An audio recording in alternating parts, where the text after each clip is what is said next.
Olá, nono ano, a gente agora vai começar o nosso quarto bimestre de Biologia. Essa é a nossa primeira aula e tem como tema o ambiente agredido. Então, a gente vai falar um pouquinho sobre essa questão de, digamos que, sofrimento do meio ambiente, né?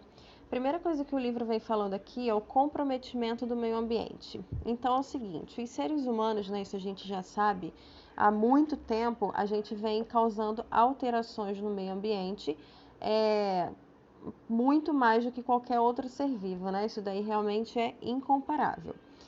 O ser humano, ele surgiu há mais, né, de 100 mil anos lá na África e aí ele foi se espalhando, né, pelo mundo inteiro. De início, o ser humano ia vagando, né, pelos campos, pelas florestas, atrás de alimento, atrás de abrigo. Porém, duas revoluções marcaram essas alterações que nós, né, seres humanos, viemos fazendo aqui no planeta, que foi a Revolução Neolítica e a Revolução Industrial. Quando a gente fala da Revolução Neolítica, a gente sabe que ela ocorreu há mais de 10 mil anos e ela deu início à nossa civilização, tá? O que a gente vai destacar nessa revolução é a questão da domesticação dos animais, o cultivo das plantas e o uso do fogo. Essas técnicas resolveram problemas para os seres humanos da época, né? Então, realmente resolveu o problema da escassez de alimento, por isso acabou permitindo com que houvesse um aumento da população, e aí deu origem, então, às cidades, às profissões, à escrita, o comércio. Houve realmente uma questão de evolução aqui, né? Só que, com o aumento dessa população, obviamente que se precisou então de mais espaços para poder estar construindo as cidades, para estar cultivando mais plantas para alimentação, para estar criando mais animais. E com esse espaço que o ser humano foi precisando para conseguir evoluir, as florestas e os campos foram diminuindo, dando lugar às populações humanas, né? E aí, lá no século XIX, ocorreu a Revolução Industrial. A Revolução Industrial, ela realmente deu uma acelerada no processo de desenvolvimento, né? A industrialização trouxe essa questão do progresso e deu conforto para a vida humana, né? Tornou tudo mais fácil, mais confortável. Só que, em contrapartida, acelerou as alterações do ambiente, né? Então, o que ocorre atualmente? Esses resíduos industriais e domésticos, eles vão se acumulando no ar, na água e no solo, obviamente que comprometendo todos os ecossistemas, né? E as consequências dessa forma de tratar a natureza estão se tornando cada vez mais visíveis, né? A gente consegue perceber isso com muita clareza nos dias atuais, dramáticas, e a gente já sabe hoje que é totalmente insustentável, né? Se a gente continuar agindo da forma que a gente está agindo, a gente vai ter problemas gigantescos lá na frente, tá? E aí depois ele traz um tema aqui que é o planeta alterado, né? Aí ele vem falando aqui sobre o acúmulo de resíduos, né? Esse acúmulo de resíduos, ele é uma das causas da poluição do nosso planeta, né? A poluição vem atingindo o nosso planeta de uma forma geral e coloca em risco a vida de todos os seres vivos. Não importa se a gente está falando de animal ou de vegetal, coloca em risco a vida de todos, tá? Os mecanismos naturais que garantem o equilíbrio e a recuperação ambiental já não estão mais funcionando, por quê?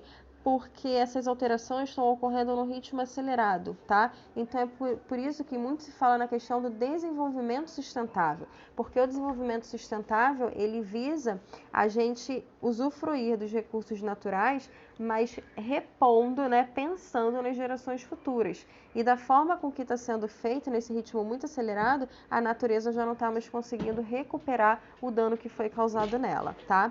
E a gente vai estar falando agora um pouquinho do desmatamento, tá?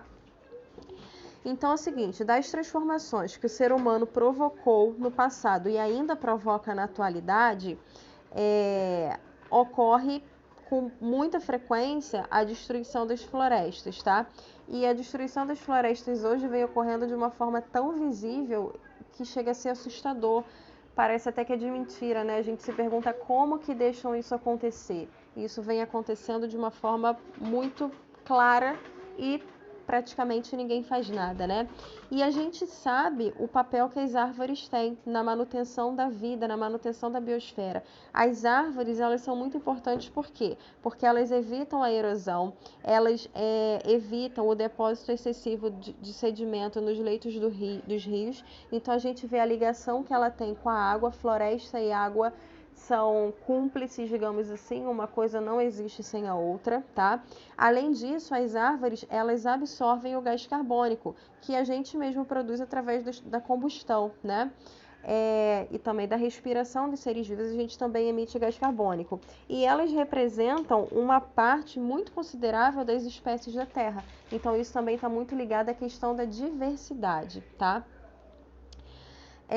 Mas o desenvolvimento econômico ele vem intensificando a exploração das florestas para que elas sejam transformadas em fonte de combustível e novas áreas para a produção tanto da agricultura quanto da pecuária. Então é o momento realmente da gente refletir se realmente precisa desmatar ou se existiriam outras alternativas, né? Fontes sustentáveis para aumentar essa produção aí de alimento. E agora a gente vai falar um pouquinho sobre o buraco na camada de ozônio, né? Nós sabemos que lá na estratosfera, né, que seria a segunda camada da atmosfera, existe uma camada de gás ozônio, tá? Essa camada do gás ozônio, ela vai atuar como se fosse um filtro natural. Ela bloqueia a maior parte da radiação ultravioleta. E ela é muito importante por quê? Porque essa radiação ela destrói micro-organismos, ela acelera as mutações genéticas, ela prejudica as plantações, ela interfere na fotossíntese, aumenta o número de câncer de pele e de lesões nos olhos, entre outros efeitos negativos que ela tem, tá? E o que ocorre atualmente? Essa camada, ela vem diminuindo a sua espessura e em algumas regiões, como é o caso da Antártida, ela já apresenta buracos e buracos grandes, tá? Dos principais responsáveis pela destruição da camada de ozônio, a gente destaca os CFCs, né, que são os clorofluorcarbonetos, tá? E aí é o seguinte, pelo fato dos clorofluorcarbonetos terem uma estabilidade química grande, tá? Eles conseguem chegar intactos lá na estratosfera. Eles não sofrem nenhuma modificação na molécula. E aí, quando chega lá, essa radiação solar, que é muito intensa, ela quebra a molécula do CFC e o átomo de cloro se desprende. E aí ele acaba reagindo com o ozônio, tá? E aí a gente vai destacar aqui que cada átomo de cloro é capaz de destruir 100 mil moléculas de ozônio antes de ficar inativo, tá? Como as moléculas do CFC têm uma vida útil de pelo menos 75 anos, atualmente ocorre uma preocupação em se estabelecer um programa para poder reduzir a emissão desse gás, tá? Um dos itens desse programa é justamente estimular a substituição dos CFCs por alguma outra substância alternativa, tá?